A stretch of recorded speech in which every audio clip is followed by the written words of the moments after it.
Café Central. Aqui, o café é servido com sabor e informação. Café Central. Muito bem, hoje o nosso convidado no Café Central é o jurista, analista político João de Deus Carvalho, a quem cumprimentamos. Bom dia, João. Vamos olhar então para esta remodelação do governo, anunciado ontem pelo primeiro-ministro Ulisses Correia e Silva, um elenco que tem agora 22 elementos, o primeiro-ministro, o vice-primeiro-ministro, mas 15 ministros e 5 secretários de Estado. João, como é que podemos agora classificar este governo, quando já faltam alguns meses, menos de um ano e meio, para as eleições legislativas? É um governo de tecnocratas ou é um governo, de facto, para dar o combate político neste ano pré-eleitoral? Bom dia. Bom dia. Esta remodelação vem mostrar o seguinte: houve preocupação de reduzir o número de membros do governo, e uma outra preocupação é trazer gente com mais traquejo político para responder aos problemas e aos anseios da população cabo-verdiana. Portanto, é um governo mais curto e com mais peso político. Muito bem, para já, João, as reações a estas mexidas, critica-se muito o facto de o Primeiro-Ministro tenha, no fundo, ditado a saída de 5 mulheres no governo, secretárias de Estado e também 2 ministras. Isso é uma falta de gestão, porque paridade é um objetivo a atingir, mas não é, portanto, uma norma imperativa, a meu ver.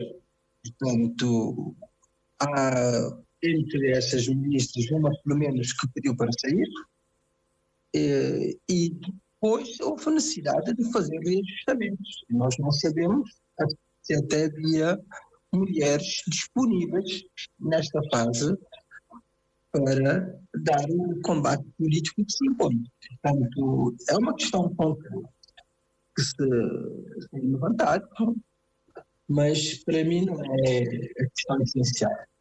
O essencial é ter um governo mais apto a responder aos desafios que a sociedade cabo-verdiana exige hoje em dia, tanto as suas preocupações, do que uma questão de género.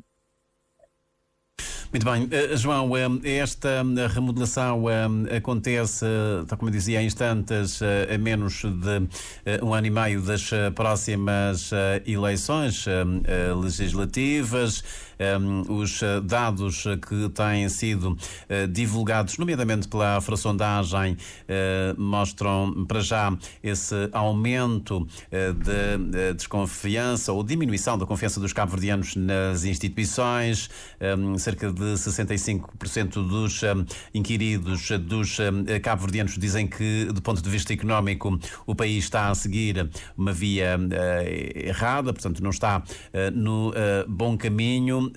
A essa distância e agora com esta remodelação, do seu ponto de vista, o governo estará em condições para enfrentar os desafios que o país enfrenta? Eu acho que sim. O novo governo remodelado tem como objetivo, claramente, ser mais rápido a responder às preocupações e às necessidades das pessoas e das empresas. E é por isso que se cindiu do Ministério das Finanças a parte que tem a ver com o fomento empresarial. Porque a economia e as finanças não combinam na perfeição. As finanças têm preocupações mais com a estabilidade macroeconómica e com a saúde das finanças públicas, enquanto o fomento empresarial tem a ver mais com crescimento económico, criação de novas oportunidades, mais postos de emprego, etc, etc. Portanto, não vão na mesma direção. Por isso que esta decisão é benefícia e também vai permitir uma resposta mais célere do novo Ministério que foi criado aos anseios das famílias e das empresas. Vamos olhar então pelas caras novas que entram para o Governo. João, estamos a ouvi-lo com algumas dificuldades. Não sei se seria possível ver aí um melhor posicionamento. Parece-me que há alguma falha na rede, no local onde te encontras neste momento. Vamos tentar resolver ou melhorar pelo menos esta qualidade do som, mas dizia, vamos olhar então para as novidades, para além destas mexidas na estrutura do Governo, com a criação de um Ministério. Há caras novas, por exemplo, Eurico Monteiro, embaixador de Cabo Verde em Lisboa, Jorge Figueiredo para Ministro da Saúde, a entrada também de Vítor Coutinho. Estamos a falar de pessoas que, enfim, não se estão a fazer a sua estreia na política e já têm, de facto, alguma estrada, já estão nestas lides políticas já há algum tempo. Ficou surpreendido com a chamada de algumas destas pessoas para o Governo? Não, pelo contrário. Eu acho que a necessidade que há de responder aos problemas que existem exigia, portanto, ter gente com experiência política e também com alguma tecnicidade. Por isso que Eurico Monteiro, Jorge Figueiredo e Vítor Coutinho são figuras conhecidas da política cabo-verdiana e são técnicos também que nos respectivos setores já deram provas. Coutinho, engenheiro civil, já foi bastonário da Ordem dos Engenheiros, já foi vereador do urbanismo da Câmara da Praia, etc, etc. Portanto, é um homem com tarimba e com traquejo suficiente para continuar o bom trabalho que a engenheira Cecília vinha fazendo. O doutor Eurico Monteiro é um político calejado, com provas dadas, com experiência governativa e não só, então pode muito perfeitamente continuar o bom trabalho que a doutora Edna vinha fazendo na administração pública e que vai aportar novas valências no novo ministério criado para o fomento empresarial, portanto, para cuidar da economia. Jorge Figueiredo vem em boa altura porque o Ministério da Saúde carecia de uma nova liderança. Portanto, é um ministério importante, as exigências dos cabo-verdianos em relação a este setor são cada vez maiores, e Jorge Figueiredo dá essa garantia como médico, como mestre em direito, mestre em saúde pública, um indivíduo que já foi delegado de saúde na praia, no sal, no Terafal, etc, etc. Portanto, dá todas as garantias para reorganizar esse ministério tão importante que é o Ministério da Saúde. Portanto, são personalidades com provas dadas, com muita experiência e que podem garantir uma melhor reorganização desses ministérios e prestar melhores serviços à nossa comunidade.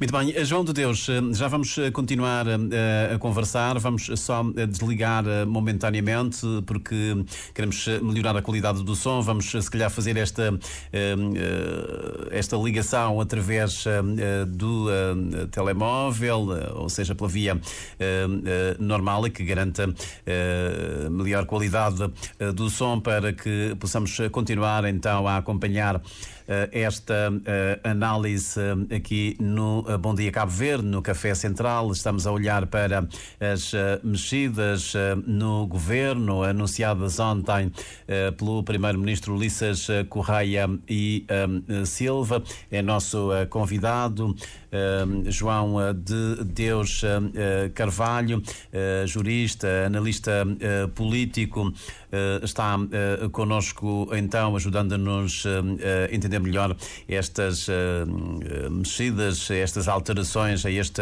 governo de Ulisses Correia e Silva, uma remodelação que foi ontem anunciada. Eu recordo que Ulisses Correia e Silva esteve connosco precisamente aqui neste Café Central no dia 14 de janeiro. Foi precisamente aqui que anunciou que em breve ia haver mexidas no governo, portanto ia haver uma remodelação, portanto a remodelação já foi consumada, também há algumas reações. João de Deus Carvalho ontem dizia-me que ficou surpreendido com a saída de Edna Oliveira, Ministra da Administração Pública e Modernização do Estado. Quer explicar-nos porque é que, enfim, acha que Edna Oliveira devia continuar no governo?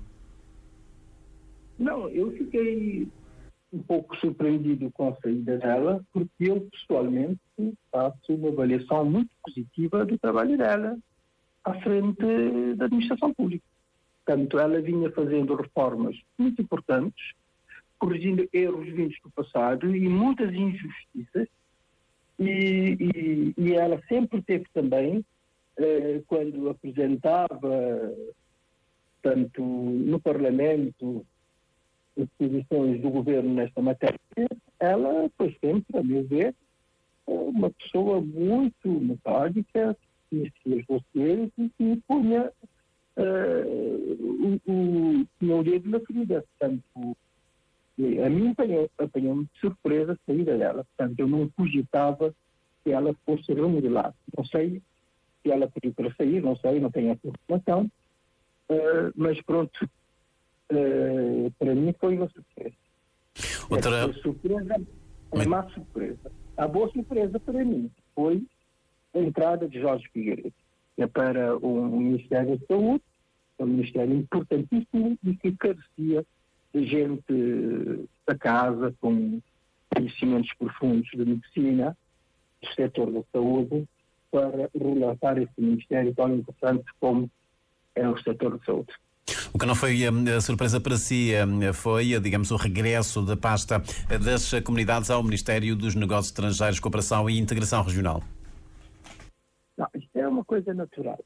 Portanto, esta pasta nunca deve ficar isolada. Esta pasta tem que ficar sempre, como sempre esteve, nos negócios estrangeiros. Portanto, nós não podemos segmentar as relações externas de Cabo Verde. Portanto, mesmo que seja com a nossa diáspora, mas tem que estar tudo consultado num único ministério, que é o Ministério dos Negócios Estrangeiros. Portanto, esta é uma alteração, tanto que se exigia, e, portanto, as coisas vão ficar melhores assim. Uhum. E em relação a esta opção também de retirar as outras pastas dos investimentos, do fomento empresarial do Ministério das Finanças, diz Ulisses Correia e Silva que assim o Vice-Primeiro-Ministro, o Ministro das Finanças, fica com maior disponibilidade para a coordenação, digamos, das opções políticas económicas do Governo. Há aqui um reforço, digamos, de coordenação política política do governo, porque a estrutura mantém-se: primeiro-ministro, vice-primeiro-ministro, depois os ministros de Estado, Janine Lelis, Fernando Elísio Freire. Portanto, essa, digamos, a coordenação política e já agora também económica mantém-se. Não, esta para mim não é a questão fundamental. A questão fundamental é outra.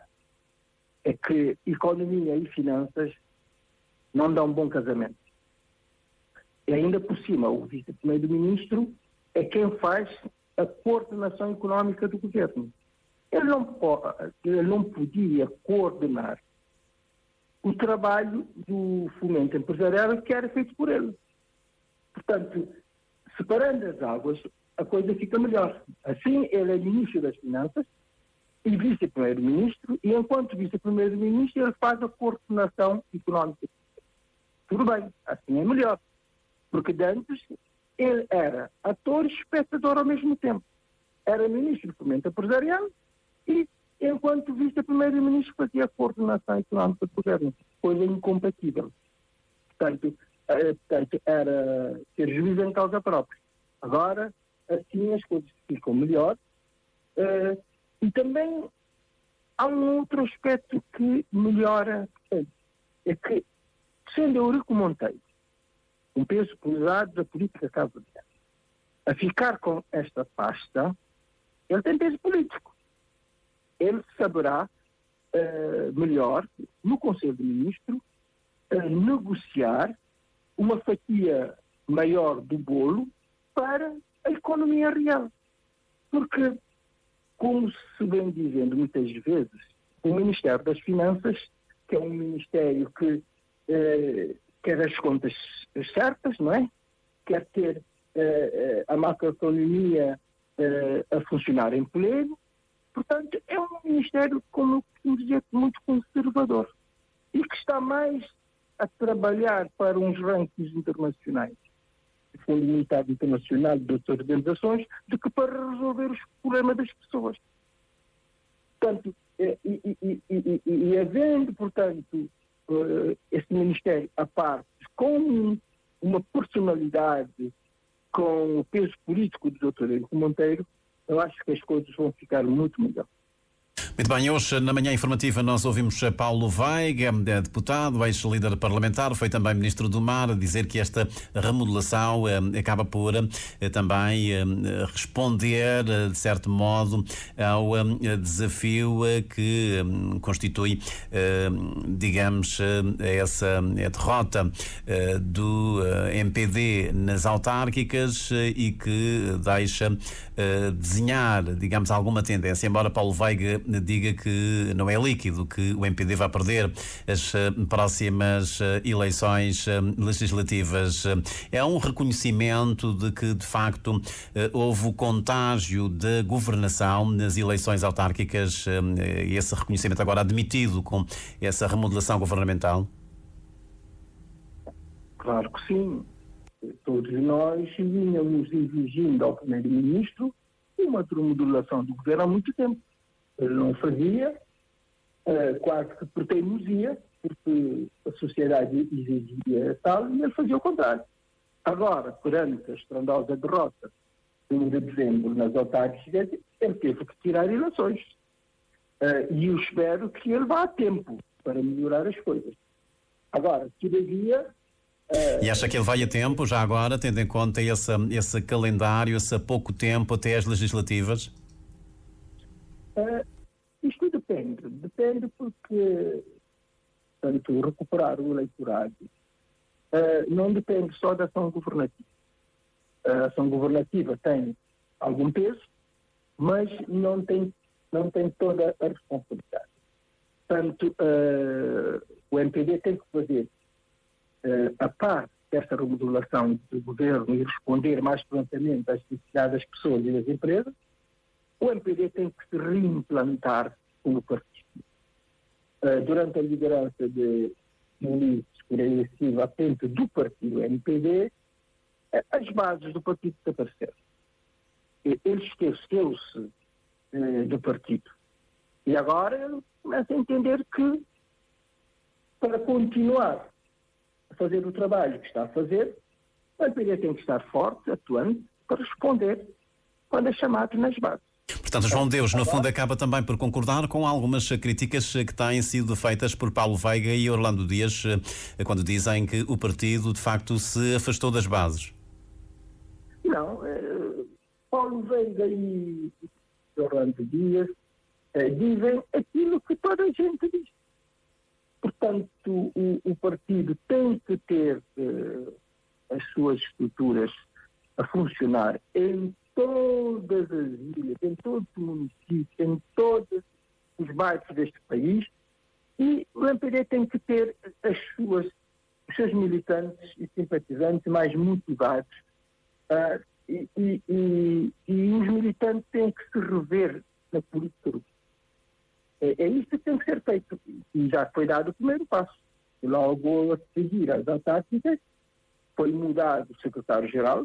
Hoje em dia já temos um peso pesado à frente do secretariado, o engenheiro Agostinho Lopes, que já foi presidente da MPD e que vai seguramente prestar mais atenção ao trabalho partidário, porque o MPD descurou durante 5 anos do trabalho partidário. Portanto, e não há democracia sem partidos com implantação em todos os bairros, em todos os municípios e em todas as ilhas.